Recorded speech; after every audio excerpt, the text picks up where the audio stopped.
Bueno, lo primero, muchas gracias a las dos, unas charlas geniales como todas las de estas sesiones. Bueno, mi pregunta iba para Rocío, que bueno, más que una pregunta es como una observación, ¿no? Comentabas que se repiten un poco las tareas, ¿no? Que en vez de proponer tareas nuevas al final de tu presentación, pues que se siguen haciendo como análisis de sentimiento y tal. Lo que pasa es que es verdad que la IA generativa ha mejorado mucho esas tareas, porque, por ejemplo, el análisis de sentimiento antes se hacía, por ejemplo, con listas de palabras positivas y listas de palabras negativas, y si el texto pues tenía mucha cantidad de una o de otra, pues lo clasificaba como positivo o negativo. Entonces, pues los modelos ahora pues ofrecen un análisis como más completo, ¿no? En ese sentido. Y bueno, no es solamente una pregunta, no es como una observación. Pero bueno, estoy de acuerdo contigo en que hay que encontrar otro tipo de tareas, ¿no? De ser más originales con lo que se le plantea a los modelos, que tienen más capacidades de lo que lo estamos utilizando, ¿no? Y otra cosa, que el RAG este del Notebook LLM, Notebook LM, yo creo que es un poco más complejo que un RAG normal. Seguramente utiliza grafos detrás, y eso puede permitir la extracción, pero en general los RAGs no permiten ese tipo de extracción de entidades. Entonces, por lo que he visto, muchos de los humanistas del grupo piden una mera extracción de cosas, y luego pues un análisis de corpus normal, como por ejemplo, ¿cómo se llama? Bueno, Ancon, por ejemplo, o esta otra que es tan famosa que ahora no me acuerdo, de análisis de corpus. Pero vamos, que sí, que muchas tareas no necesitan RAG para ser resueltas, que a lo mejor pueden intentar buscar otro tipo de preguntas más interesantes para utilizar con RAG.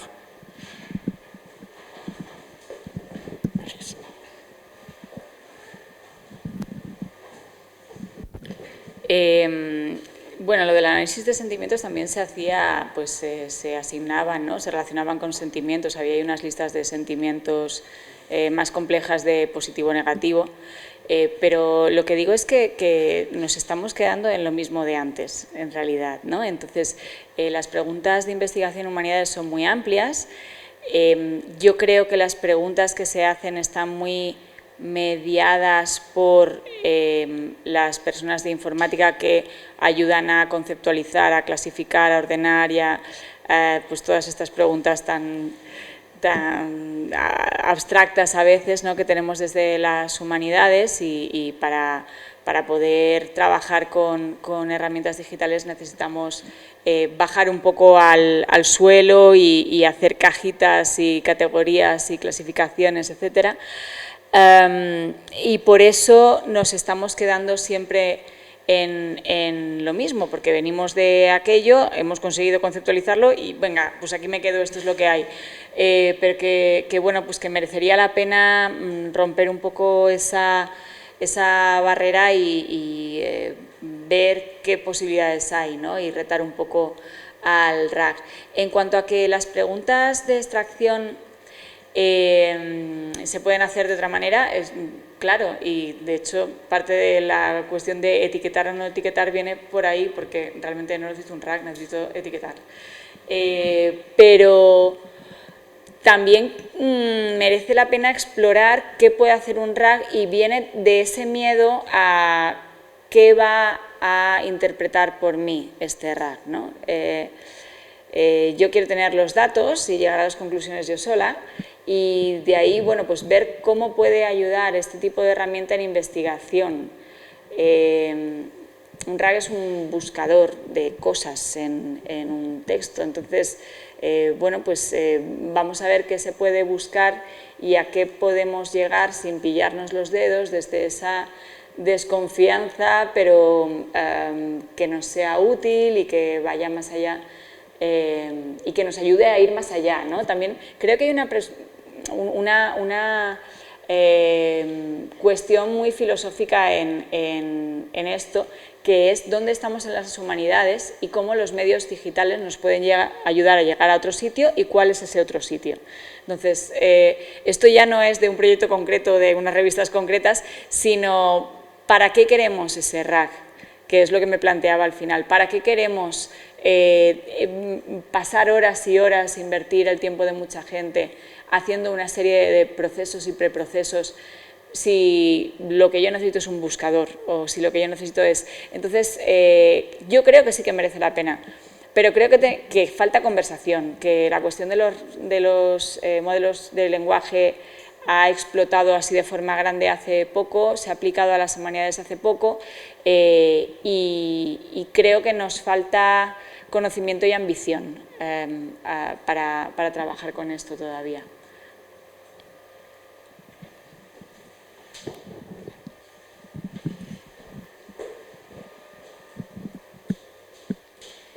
Bueno, en primer lugar, agradeceros a las dos la presentación que habéis hecho y muchísimo más el trabajo que habéis hecho antes. O sea, me encanta ver cómo, por ejemplo, en el caso de Ana, sea como sea, hay que salir para adelante y con lo que sea salimos. Y también me encanta ver personas con actitudes como Rocío de, bueno, no puedo esperar, voy a tirarme la manta a la cabeza y lo que salga, pues para algo me servirá. O sea, muchísimas gracias a las dos por el trabajo y por estar aquí contándonoslo a nosotros. Respecto a lo que hablabais sobre el tema de, pues, de los RAGs, de cuál es la utilidad, qué le damos, qué no le damos. A ver, yo bajo mi punto de vista pienso que obviamente queda mucho camino, ¿vale? A día de hoy los RAGs no pueden venir a facilitarnos todo lo que, o hacer todo lo que antes hacíamos con diversos programas, ¿vale? Etcétera. Sí que está claro, o sea, sí que es cierto que en muchas tareas y en muchos procesos han avanzado mucho, ¿vale? Pero es muy importante que el tema del avance va ligado a un trabajo, a un entrenamiento, ¿vale? Como decíamos antes, el tema de las preguntas, pues si vamos a un contexto en concreto, las personas, como decía Rocío, tiene que ser entrenado por las personas que realmente van a utilizarlo en ese contexto, ¿vale? Luego también es cierto que, por ejemplo, cuando utilizamos, porque en el ejemplo que tú has puesto al final sí que utiliza una tecnología RAG, pero al final detrás de lo que hay mucho desconocimiento, ¿vale? O sea, yo tengo mis dudas cuando nosotros utilizamos cualquier frontend que utiliza un modelo, que realmente el prompt sea generado por las preguntas que nosotros hacemos, ¿vale? Porque si es así, no tiene sentido que yo le haga una pregunta y le repita la misma pregunta y la respuesta sea distinta, ¿vale? Como comentabas. Entonces, eso influye mucho. Al final, los RAGs, como comentabas, es una búsqueda, pero al final es una búsqueda por similitud. Entonces, necesita datos, necesita entrenamiento. Y yo creo que, bueno, que sí que puede ser que haya, que como tú dices, vamos a plantearnos para qué queremos esto. Si hay otras opciones que nos lo pueden facilitar y no tiene por qué ser carentes de inteligencia artificial, o sea, hay modelos entrenados y son brutalmente eficaces para detección, por ejemplo, de entidades, si solamente lo vamos a utilizar para esto, ¿vale? Si lo vamos a utilizar para lo otro. Obviamente, lo primero es qué es lo que queremos hacer y luego aquí entra pues un poco también a jugar parte de esa casilla que ponías abajo de, bueno, pues los agentes que me pueden hacer las pequeñas cosas, ¿no? Pero bueno, yo creo que vamos por el buen camino y obviamente necesitamos el trabajo de todos los perfiles, ¿vale? Por lo menos es mi opinión y bueno, pues no es a modo pregunta. Y luego otra cosa que también me imagino que en la construcción del RAG estáis probando distintos modelos para hacer embedding o que estarán probando, ¿vale?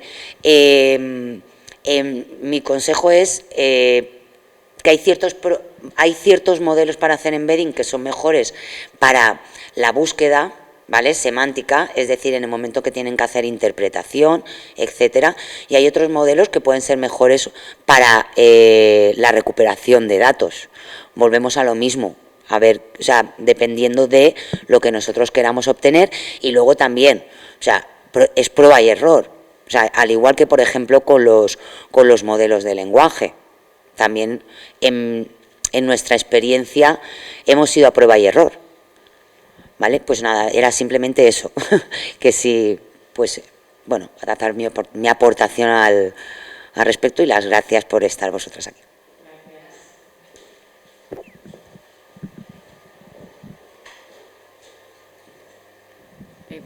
Bueno, gracias.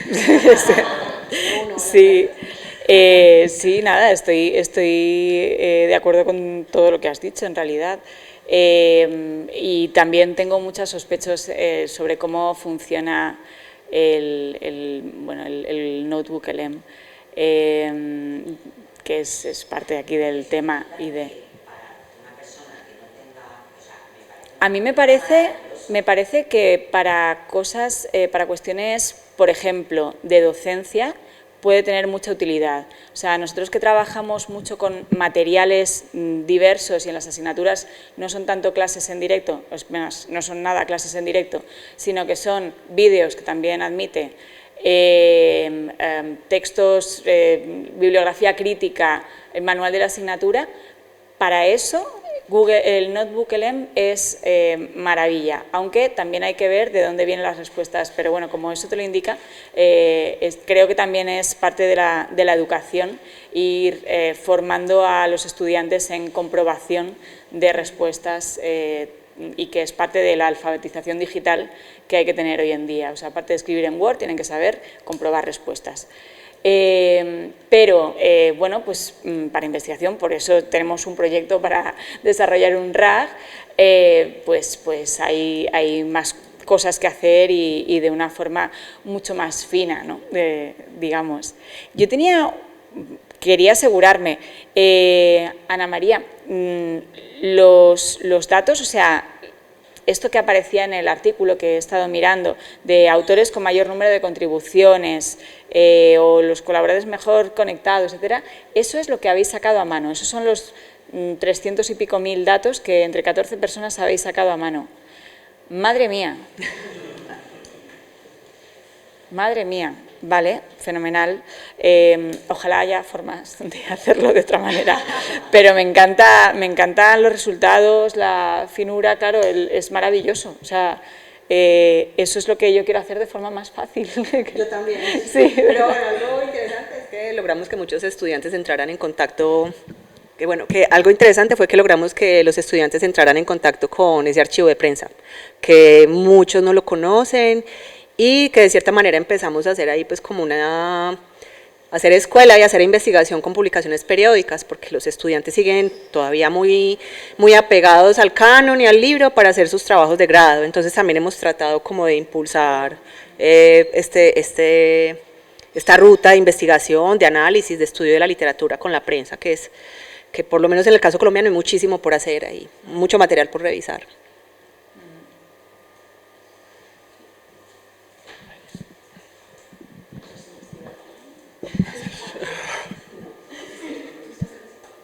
Yo tengo dos peticiones y dos preguntas para Ana María. Bueno, me gustaría que nos mantengáis informados sobre vuestros trabajos en cuanto al IIIF, porque sí es algo que queremos explorar y creo que en esto seguramente vais más adelantados que nosotros y creo que sería interesante que estemos al tanto. Y también si me puedes dar más detalles sobre cómo se ha hecho esa colaboración de los estudiantes. Y otra pregunta era si me puedes explicar también un poco si tenéis alguna colaboración más o menos formal con la Biblioteca Nacional de Colombia en concreto.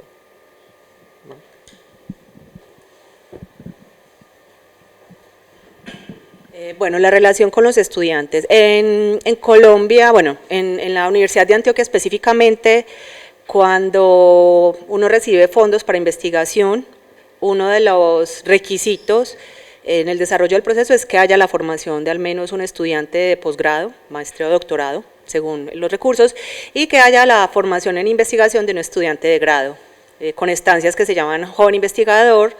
Los estudiantes reciben un estímulo.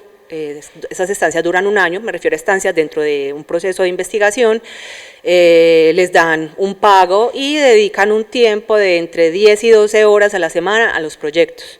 Entonces nosotros constantemente estuvimos o con el dinero del proyecto o postulando a fondos que hay en la universidad para financiar estancias de joven investigador y logramos tener durante todos los 5 años unos 10, 12 estudiantes, o sea que también muchas personas pues resultaron como beneficiadas, aprendieron, pues algunos no quisieron seguir por esta ruta, pero la mayoría sí continuaron, pues fueron a hacer ya su maestría, en fin, que les interesa. Entonces, por ese lado es como la política universitaria de formación en investigación.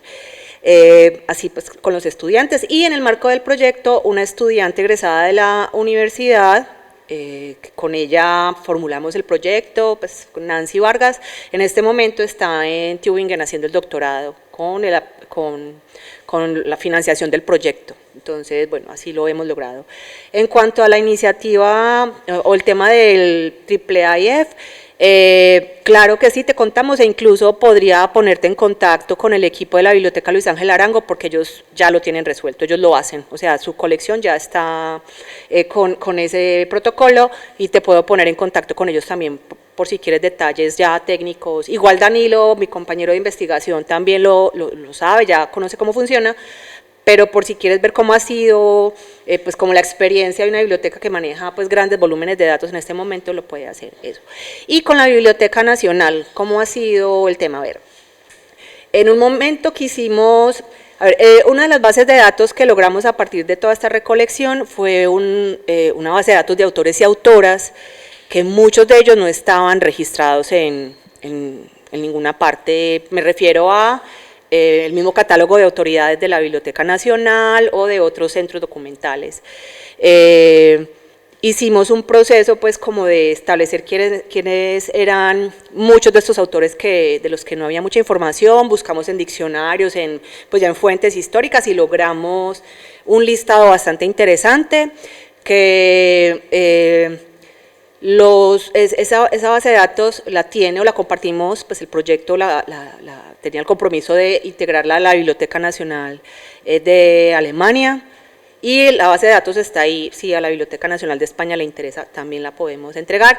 Y con la Biblioteca Nacional de Colombia ha sido bastante curioso el tema, porque es muy difícil entrar en contacto con ellos. El personal también cambia bastante, la financiación, la Biblioteca Nacional la financia el Ministerio de Cultura, recibe a veces muy poco dinero, y hay procesos que han quedado estancados.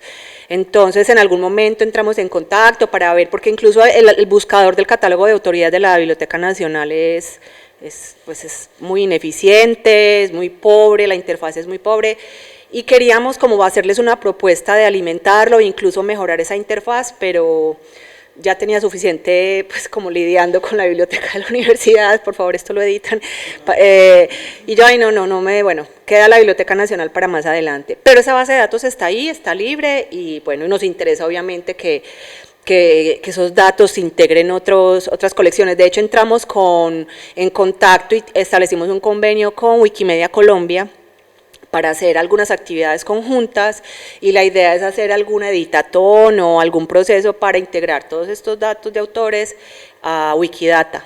Entonces, o sea, trabajo hay mucho por hacer con todas esas bases de datos. ¿Hay más preguntas? ¿No? Vale, pues eso, igual terminamos y podemos ir a comer. Bien, gracias.